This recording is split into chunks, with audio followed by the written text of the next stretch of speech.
Hey, what's up, First 30 Fitness family? My name is Hassani here at First 30 Fitness. And today we're actually going to talk a little science as far as how you eat, why you eat, and what you eat. So if you haven't done so already, please like and subscribe us here at the word first, the number 30 Fitness. And also follow us on Instagram at, once again, the word first, the number 30 and fitness. All right, so let's talk about what you eat, how you eat, and why you eat, because those three elements there are going to be really crucial as far as you not only getting the results as far as pounds and inches, but as we talk about here at First 30 Fitness, just an overall spiritual and mental well-being, that you feel actually good about yourself, that you feel energetic, you don't feel tired, you don't feel bloated, you don't feel anxiety, you don't feel anxious. You actually work to use food to give you that proper balance that's going to allow you to be excellent in all elements of your life, excellent at your workout, excellent in how you perform your job, excellent in how you process information. All of those things, guys, ties into nutrition. All right, so just so we can make sure that we're understanding what we're defining, because people will define nutrition and wellness many different ways, let's talk about nutrition. It's just 6 essential nutrients that the body needs to actually function, right? So you're looking at carbs, fats, proteins, vitamins, minerals, and what most people neglect that's really most important, because we're comprised of almost 75% of it, is water. Those 6 nutrients are really what drives everything from all of your functioning for you as a person. It drives how you think, it drives how you breathe, it drives how your body processes blood, and believe it or not, those nutrients actually determine how well you go to the bathroom, which is a key element of being able to eliminate all those toxins in the body that can cause muscle tightness, muscle soreness, that can cause ailment as far as gout, diabetes. All of those things, guys, tie into food. All right, so why am I saying that there is a problem of how we go about eating? Just the term eating is part of the things at First 30 Fitness we kind of get you to really think about and redefine that. Because the rest of the world, while here in the West we say eating, the rest of the world thinks in terms of energy, fueling the body. And I'm going to give you this analogy. If you go out to your car right now and your tank is already full of gas and you try to put more gas in, what's going to happen? The gas is not going to go into the tank because the tank already is at its maximum, guys. The gas is going to spill out, and what are you doing? You're actually wasting the gas because it has no place to go. So the more that you travel and you burn that fuel, now the tank has space in order for you to fill back up the gas in order to keep your vehicle going. That's no different than the human body, guys. We've been programmed to eat breakfast, lunch, and dinner as a routine, but we haven't looked at the amount of fuel necessary based upon what we have done. In the course of a day, if you did nothing but sit on the couch and watch TV or just did the daily chores in a regular routine home, you will burn and need about 800 to 900 calories. Most of us will eat 3,000 to 4,000 calories in a day. So what happens to that additional amount, depending upon what you're eating? If you're filling with a bunch of sugars, a bunch of processed foods, all of that, guys, is what's turning into fat. So what we want you to do here at First 30 Fitness is start identifying, based upon what I have done, how much fuel do I need, right? That's what we call calories. The amount of fuel or energy that's provided from foods in those nutrients in order to fuel us. So let me go even further and say this. I look at my son and he is a gamer. So he may game 4 to 5 hours and not even think about eating. And out of routine, for our generation, we say, hey, did you eat? If not, you need to come and eat. And what's the first thing our kids tell us? I'm not hungry. They are actually telling us the truth, because the amount of energy that they're exerting may be a mental expenditure because they're thinking about the next move in their game, but physically they haven't used any energy that requires us to, as we say, have them eat. And we need to start identifying that even for us as adults, is that we will eat out of routine. We're sitting there a half hour, hands aren't busy. We've been noticing, hey, I'm a little thirsty. And instead of us identifying the element of dehydration, where, as we talked about those 6 essential nutrients, where the body is not asking for carbs, fats, or proteins, it's asking simply for water. But we will go grab water, we may grab a snack, we may think about, hey, I got leftovers from yesterday, and that's when we're putting too much fuel in an already filled tank. So I want you to start thinking in terms of these kind of concepts. All right, I wake up in the morning, do I need energy? Absolutely, because I just came off a fast. That's why it's called break fast. Because throughout the course of the night, your body is still processing everything that you ate. And keep in mind, the body processes foods over a 72-hour window. So what do I mean by that? So if you're now waking up on Friday, you still have fuel in the tank from Tuesday. But we've been conditioned to say to ourselves, man, I'm waking up, I gotta eat. And you're now taking a break fast and you're making that more of a dinner, in which all of those calories that you're taking and maybe filling up a little bit of that space that has available as far as fuel, because you've been burning your food since Tuesday, but now you're pouring more in than what it needs. So then you go through the course of your day and that energy expenditure doesn't match, guys, what you're eating throughout the course of the day. And this is that balance, that's that ratio that you have to start thinking to yourself. How active am I? So going back to my son's analogy and as far as gaming and how he's eating, so what I started saying to him is, hey, what have you done today? So he'll give me a list. Oh, I was gaming, I went outside for a walk, or I played a little basketball. Now I have a reason as far as identifying a more meal of volume, because he did identify some energy expenditure. So it's telling me that his fuel tank has some usage on it. So if we had a fuel gauge and we can kind of imagine to ourselves, based upon what we did today, where our tank would be, that is how you want to eat. Now, I'm not saying that if you're sitting on the couch, you don't eat. Because as I mentioned, just for a normal body function throughout the course of the day, mentally, and just to keep your heart rate, keep your respiratory system energized and fueled as well, you do need between 8 and 1,000 calories. Now, when we start talking about that, what kind of calories are we talking about, right?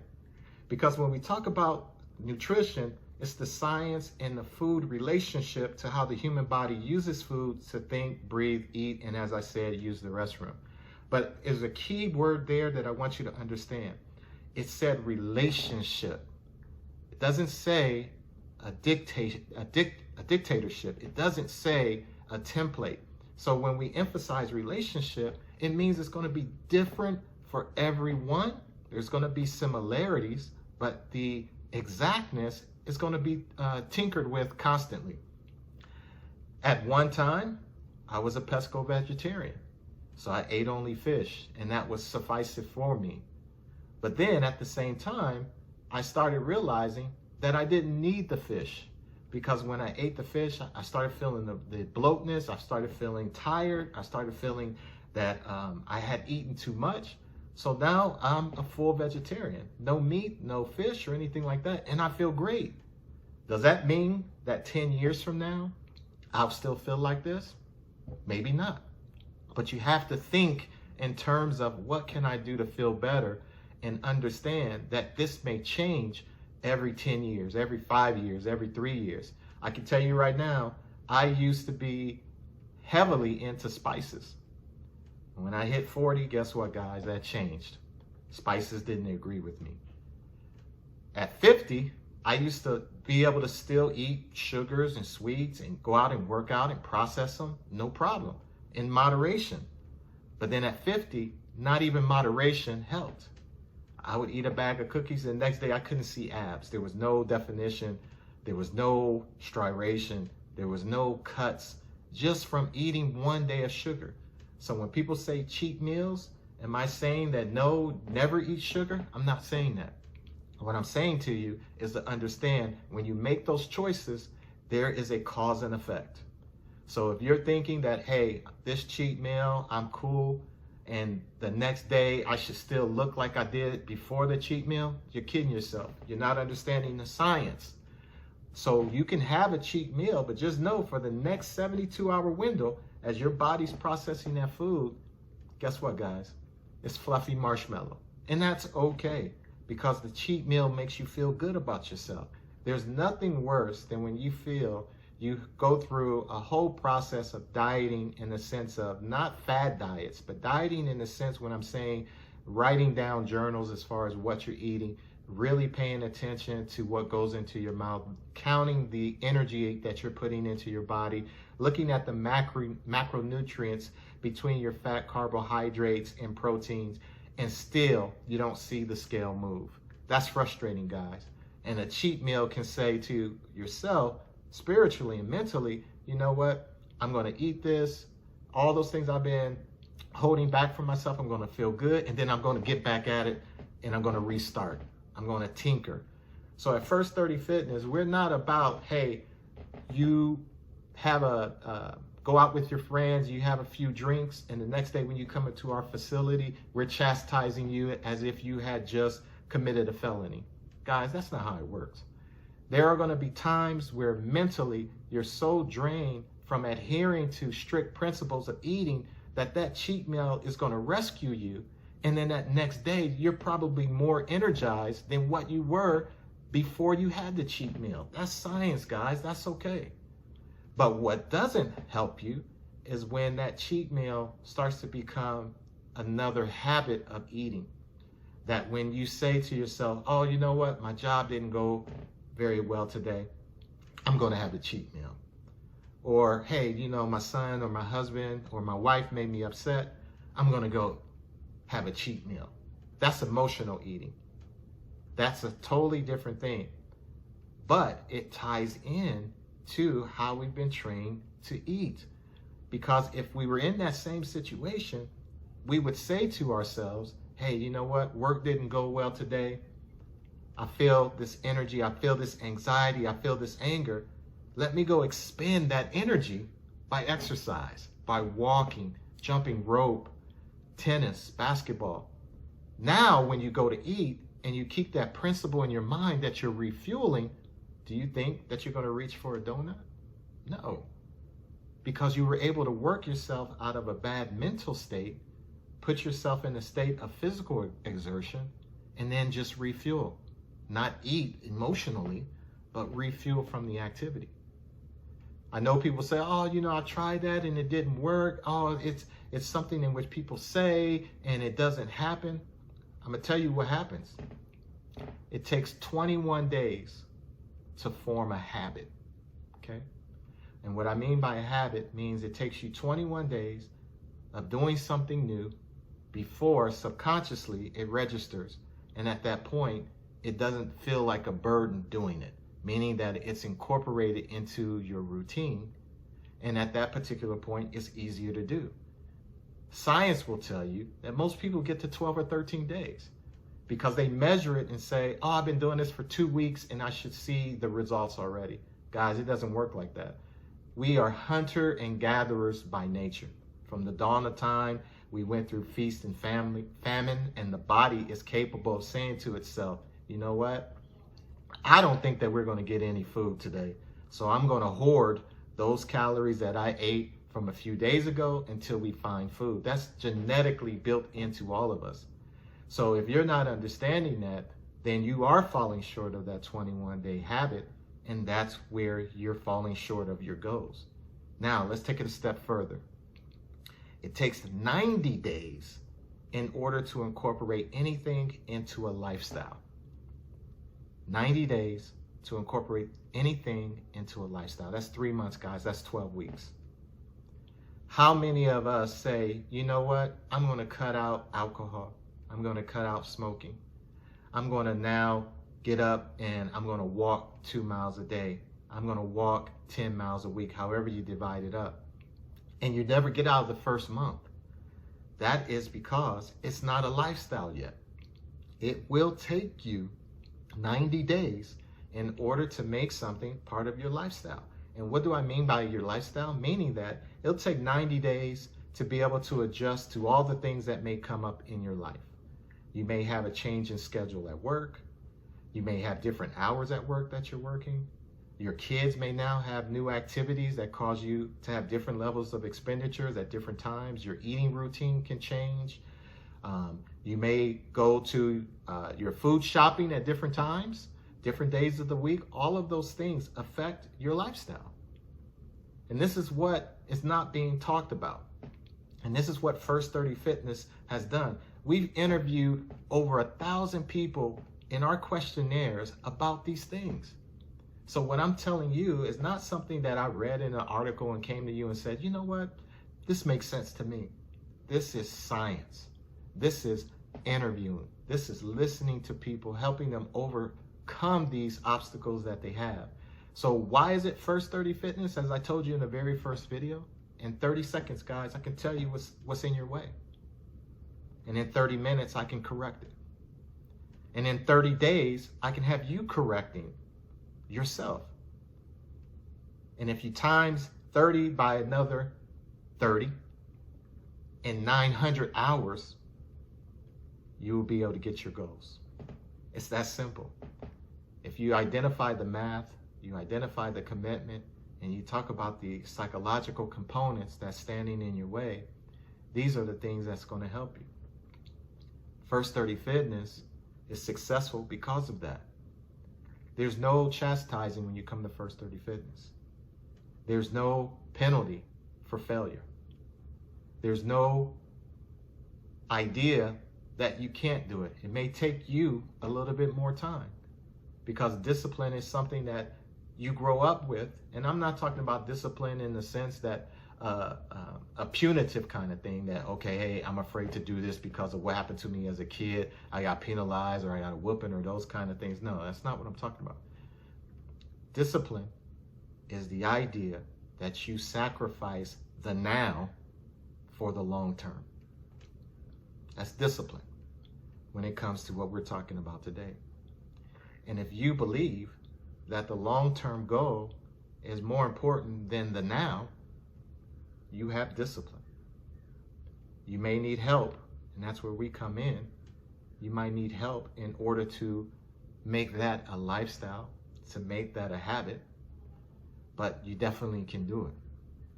And First 30 Fitness can help you get there. So what I want to leave you with is think about this once again. You could be any car that you want. Everything from a Ford Focus up to a Lamborghini. But the type of fuel that you put in depends upon how much energy you exert. You can't function at a high level when your body needs vegetables, it needs meat, it needs those minerals, it needs those vitamins, and you're giving it processed food and sugars and cereals and sugary drinks. You try putting sugar water in a Lamborghini and go start your car.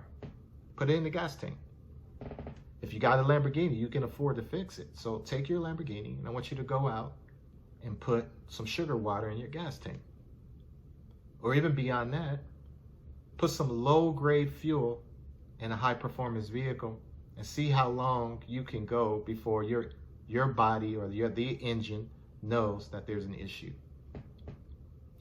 Now, if you want to say a Ford Focus, and you're not talking about high performance, yes, the fuel can be a little different, but that's the key.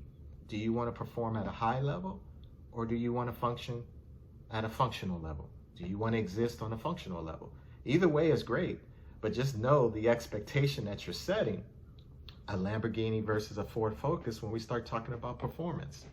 So if you want to put them head to head and you want to have them go 100 meters and see who goes first, we know performance-wise, we know who should win that. But what happens if the Lamborghini isn't fueled correctly? Focus can win. Can win. Because how the Lamborghini is designed and what it's designed to have inside for it to be at its peak performance If it's not given, guess what? It becomes a Ford Focus. So if the Ford Focus is getting what it was designed to have in order for it to perform, and it's at its maximum based upon what it was created and designed for, and it's at its pinnacle, it can beat it because one is maximizing its potential and its capability, and the other one is destroying it. So if you're thinking that I'm eating because breakfast, lunch, and dinner is going to make me and keep me healthy, you'll function. But if you want peak performance, you need to start tweaking that and understanding I'm going to fuel myself based upon the expenditures that I have. So if I'm at work, if I have a sitting job, I need to monitor. I can't go out to Chili's at lunch and have a 1,800 calorie fueling meal because I didn't use that. But if I'm a construction worker and I've been out there, drill bits, carrying cement with a wheelbarrow, and I go to Chili's and I have 1,800 calories at lunch, it may not be necessarily the best quality food, but guess what? When I go back to work, that's going to work for me. What I'm fueling myself is going to work for me because my job requires that. So when you start analyzing how you're fueling yourself, take your mindset out of I'm just eating, because eating is what is killing all of us. Eating is what's affecting all of us from functioning at a peak level. There's no template. As I mentioned, there is a relationship, so it's going to vary and it's going to be different. But if you're interested in being great, if you're interested in achieving your goals, if you're tired of having a belly that you can't see your belt, if you're tired of having the flab behind your arms, if you're tired of having thighs that twerk more than your butt cheeks, there's hope for you. There's hope for you. But it's going to take discipline. Believing that the long term is more valuable than the now. And it's going to take a habit, 21 days. And it's going to take a lifestyle, 90 days. And if you're willing to do that, First 30 Fitness has answers for you. We're going to be putting our website up where we can create a nutritional plan for you. And it's going to help you if you adhere to it, if you create that habit, then that lifestyle. Because First 30 Fitness is about science. I'm looking on Instagram and I see a lot of people where they're standing up with a product, endorsing it. I saw one where it had, I think it said, get thick. And I think it was supposed to make a woman have more curves. Come on, guys. Are we serious? Are we serious? Are we serious? That a can is going to determine where that weight should go and keep you healthy. So I tell women all the time, they come into the facility in Las Vegas and they say, you know what, I want a bigger booty. And I look at them and I say, okay, well, you're in your 30s. Okay, bigger booty could help you. But a bigger booty at 60 looks a lot different. So where you're used to your booty being right below your belt line, at 60, that big booty, because you got thicker, or however it's pronounced, that booty now is behind your knees, dragging down your lower back. That's causing some structural issues. So you got to think about that, guys. And that's what First 30 is going to help you do. Let's not build a bigger booty. Let's build a more functional booty. Let's make it to where it can sit you up and sit you down, and it can move your legs. It can drive you when you're trying to run, or you're trying to jump, or you're trying to carry your kids, or you're carrying the groceries, or you're participating in sports. Let's build some functionality. That's First 30 Fitness, guys. There's no get thick. There's no add muscles. There's no testosterone secret. It's about 21 days to a habit, 90 days to a lifestyle, and having intelligent fitness. And that's what you're going to get from us. So once again, my name is Hassani. Thank you so much. We're going to always do these sessions here because we're more than just the workouts. We're about the science, and we're about helping you achieve your goals, both mentally, spiritually, and well-being. I hope this made a difference for you today. Please, if there's anything that you want me to talk about, you could put it in the comments. You can hit me up at IG at the word first, number 30 Fitness. we're always here to provide for you the best science that's out there. This is Hassani. I will be outdoors for you. Got a video coming up for you. Beautiful video, man. I'm telling you guys, I drive around Florida at 1, 2 a.m. just using GPS on parks. And once I find that one that I think that you will enjoy, and I think it's going to be a good opportunity for you to get your family out there, guys, I'm going to hit it up because Tampa has fantastic parks.